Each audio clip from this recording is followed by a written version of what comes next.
Hello दोस्तों, कैसे हो आप सब। हमारी कहानियां देखने के लिए हमारे चैनल को सब्सक्राइब कीजिए और हाँ, बेल आइकॉन पर क्लिक करना भूलिएगा मत। वो पहाड़ी इलाका था। पहाड़ की चोटी पर बसे गांव की तरफ जाने के लिए एक ही रास्ता था। मनोज नाम का एक युवक रोज उस रास्ते से एक छोटी बस में यात्रियों को लेकर जाया करता था। एक दिन वहां से गुजरते हुए उसकी बस के सामने एक हाथी आ गया। मनोज उसे देख डर गया।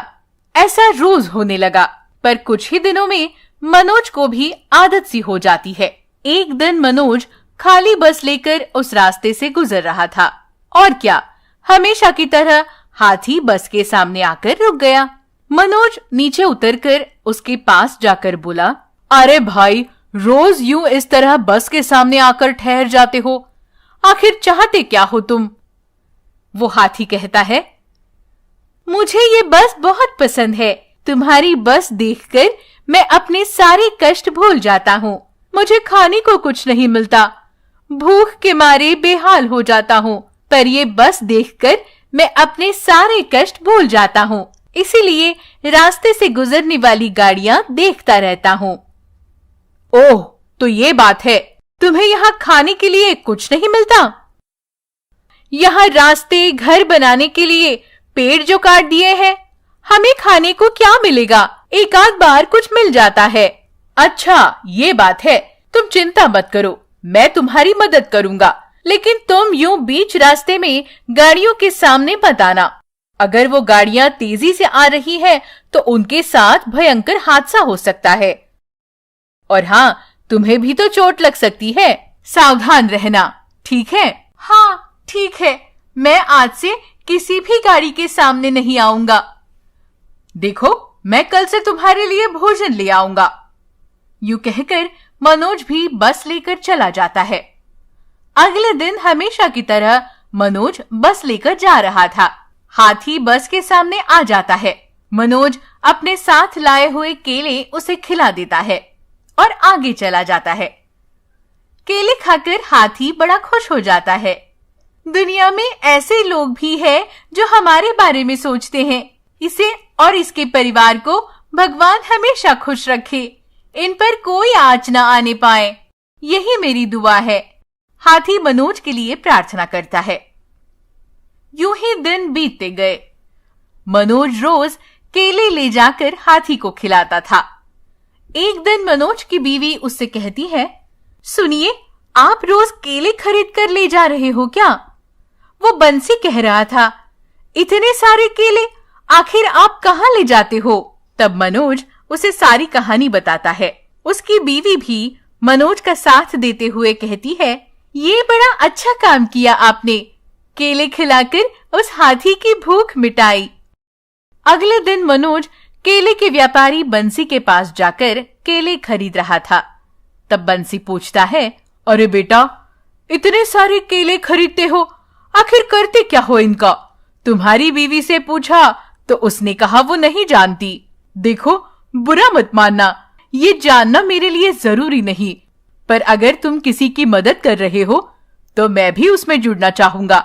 मनोज कहता है, आप सही सोच रहे हैं, और उसे हाथी के बारे में बताता है। बंसी यह सुनकर मनोज को सराहते हुए कहता है, बड़ा ही पुण्य का काम कर रहे हो। ये लो, मेरी तरफ से ये केले भी ले जाओ उस हाथी के लिए।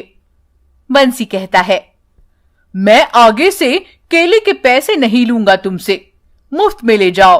तब मनोज कहता है, जी शुक्रिया, लेकिन आपके परिवार के लिए पर्याप्त पैसे ना होने पर मुश्किल हो सकती है। आप बुरा न माने तो एक बात कहूं, जब कभी आप मुफ्त में दे पाएंगे तभी दीजिएगा। बंसी कहता है, कोई बात नहीं, मैं थोड़े पैसों में गुजारा कर लूंगा। इस तरह बंसी मनोज को केले दे देता है। मनोज भी बस लेकर जाने लगता है। कुछ दूर जाते ही हाथी दिखाई देने पर मनोज उसे केले खिला देता है। उतने में बस में सवार एक यात्री नीचे आकर मनोज से कहता है, अजीब इंसान हो तुम, यहाँ हम गांव पहुंचकर अपने काम पूरे करने के लिए सोच रहे हैं, एक एक मिनट का हिसाब कर रहे हैं, और तुम हो कि समय का ख्याल नहीं कर रहे। चलो निकालो बस जल्दी। ये क्या फुर्सत में जानवरों को खाना खिला रहे हो? चलो चलो, जल्दी, देर हो रही है। तब मनोज उससे कहता है, आप इस तरह क्यों बात कर रहे हैं? जानवर है तो क्या हुआ, उन्हें भी भूख लगती है। मैं जानता हूँ भूख की कीमत, इसीलिए इसे खाना खिला रहा हूँ। आपको इतनी जल्दी है तो किसी और बस में यात्रा कीजिए। ये मेरी अपनी बस है, सरकारी बस नहीं, जहां मेरी मर्जी रोकूंगा। अरे, इतने घमंड से क्यों बात कर रहे हो? इसे खाना खिला के तुम्हें क्या मिलेगा? बेवजह का खर्चा, और ऊपर से यात्रियों के साथ ऐसे पेश आ रहे हो। सुनिए, मैं किसी फायदे के लिए यह काम नहीं कर रहा हूं। भूख क्या होती है जानता हूं मैं, इसीलिए इसे खाना खिला रहा हूं। ठीक है, तुमसे बहस करना मेरे बस की बात नहीं। और वो आदमी वहां से चला जाता है।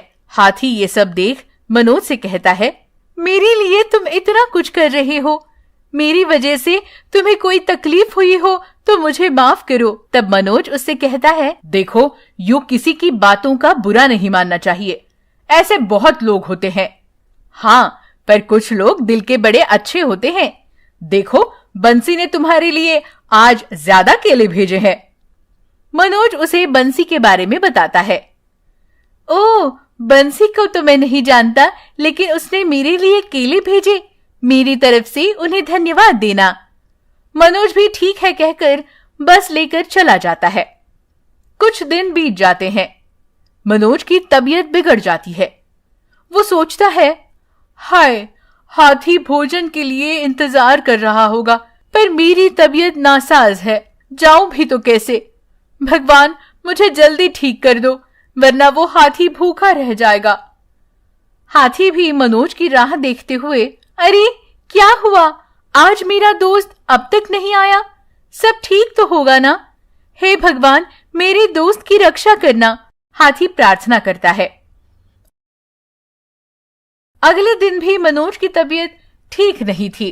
वो अस्पताल जाकर दवाई ले आता है। अपनी पत्नी से कहता है, शारदा, मेरी तबीयत जल्दी ठीक होने जैसी नहीं है, मेरा बुखार तो बढ़ ही रहा है, मुझे ठीक होने में थोड़े दिन लग जाएंगे। तुम मेरे भाई से कहना कि वो बस लेकर गांव चला जाए। इतने दिन बस नहीं चली तो नुकसान होगा और यात्रियों को भी तकलीफ होगी। शारदा भी ठीक है कहकर बस की चाबी लेकर अपने देवर के पास जाती है। मनोज के भाई शंकर से कहती है, शंकर, तुम्हारी भैया की तबीयत ठीक नहीं है, देखो, बस अगर नहीं चली तो नुकसान होगा और यात्रियों को भी परेशानी। तुम्हारे भैया ये नहीं चाहते, जब तक उनकी तबीयत ठीक नहीं हो जाती तुम बस चला लेना और पैसे तुम ही रख लेना। शंकर भी उसकी बात सुनकर, ठीक है भाभी, मैं बस चला लूंगा, खेती के काम भी लगभग हो गए हैं, आप भैया का ख्याल रखिए, मैं संभाल कर बस चलाऊंगा, आप चिंता न करें। शंकर बस लेकर चला जाता है। तब मनोज को याद आता है, अरे मैंने तो उसे बताया ही नहीं। क्या नहीं बताया? यही कि हाथी के लिए कुछ खाने के लिए ले जाए, वो राह देख रहा होगा, बेचारा भूखा होगा। हाँ, मैं भी भूल गई, शाम को बताती हूँ। वो शाम को नहीं, रात को देर से लौटेगा, तुम कल सुबह ही उसे पैसे देकर हाथी के लिए केले ले जाने को कहना। वो भी ठीक है कहती है। शंकर पहाड़ की ऊंचाई तक बस ले जाता है। हाथी दूर से बस देखकर, आह, कितने दिन बाद मेरा दोस्त बस लेकर आ रहा है, इतने दिन में परेशान था कि आखिर मेरा दोस्त कहाँ चला गया। और वो हाथी बस के सामने आ जाता है। शंकर को उसके बारे में पता नहीं था। वो हॉर्न बजाकर उसे भगाने की कोशिश करता है। हाथी टस से मस नहीं होता। गुस्से से शंकर नीचे उतरकर डंडे से हाथी को मारने लगता है। ए, हट जाओ रास्ते से, हटो, चलो जाओ। हाथी बेचारा वहां से हटकर दूर चला जाता है। अरे, ये तो मेरा दोस्त नहीं है। लेकिन बस तो मेरे दोस्त की ही है, फिर मेरा दोस्त क्यों नहीं आया? हाथी सोचने लगता है। अगले दिन सुबह शारदा शंकर को हाथी के बारे में बताने के लिए उसके घर जाती है, लेकिन शंकर उससे पहले ही बस लेकर चला गया था। उस दिन भी हाथी बस के सामने आ जाता है। शंकर गुस्से से डंडा लेकर उसे मारने लगता है। अरे रोज बस के सामने आ रहे हो, मरना चाहते हो क्या? और शंकर उसे मार ही रहा था। मुझे माफ करो, मुझे माफ करो, मत मारो। हाथी उससे कहकर वहां से दूर हट जाता है। शंकर बस आगे लेकर चला जाता है। अरे मेरा दोस्त कहाँ है? इसने मुझे कल भी मारा, आज तो ज्यादा ही मारा। कल से बस के सामने नहीं जाऊंगा। हाथी यूं मन ही मन सोच लेता है। इतने में बचाओ बचाओ यूं आवाजें सुनाई देती है। कोई है, बचाओ, बस खाई में गिर रही है, कोई मदद करो। हाथी आवाजें सुनकर उस तरफ जाता है। बस एक टीले पर टिकी थी, जरा भी हिलने पर खाई में गिर सकती थी। डर के मारे बस में सवार यात्री चीख रहे थे, रो रहे थे। हाथी ये सब देख, डरो मत, मैं सहायता करूंगा, और अपनी सूंड से हाथी बस को आगे की तरफ खींचता है। सबकी जान में जान आती है। शंकर हाथी के पास जाकर, बहुत शुक्रिया, तुमने हम सबकी जान बचाई। मैंने तुम्हें मारा, बेवजह मारा, कष्ट दिया, मुझे माफ करो। तुम ना होते तो बहुत बड़ी दुर्घटना हो जाती। शुक्रिया। हाँ ठीक है, मैं मेरे दोस्त की बस देखकर रोज आपकी बस के सामने आ रहा था। तब शंकर को बात समझ आ जाती है।